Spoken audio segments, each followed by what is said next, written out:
నమస్కారం అండి. ఈరోజు స్వామివారిని దర్శించుకోవడం జరిగింది.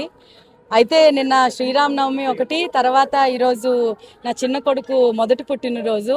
స్వామివారి ఆశీర్వాదం మా పిల్లల మీద, కుటుంబం మీద, రాష్ట్రం మీద ఎప్పుడూ ఉండాలని మనస్ఫూర్తిగా స్వామివారిని వేడుకోవడం అయితే జరిగింది. ఎప్పటిలాగే అయితే ఈ సంవత్సరం నుంచి ఏమనుకున్నామంటే మా కుటుంబ సభ్యులందరూ డొనేషన్ ఒకటి ఇవ్వాలి కంపల్సరీగా ప్రతిసారి పిల్లల బర్త్డేకి అని అనుకున్నాము. నేను అందరికీ చెప్తున్నానండి, వేరే వేరే బర్త్డేస్ అంటే ఎలాగో చేసుకుంటాం కానీ, వేరే రకాలుగా బర్త్డే చేసుకుంటాం కానీ ప్రతి ఒక్కరు కూడా స్వామిని దర్శించుకొని ఒక టెంపుల్కి వెళ్ళి అక్కడ డొనేషన్ ఇస్తే అది వేరే వాళ్ళకు కూడా ఉపయోగపడుతుంది. ఇది అందరికీ రిక్వెస్ట్, అందరూ చేస్తే చాలా సంతోషంగా ఉంటుంది. నాకు నిజంగా స్వామివారు ఈరోజు నిజంగా చాలా సేపు కూడా స్వామి కరుణించినట్టే ఈరోజు చాలాసేపు కూడా దర్శనం జరిగింది.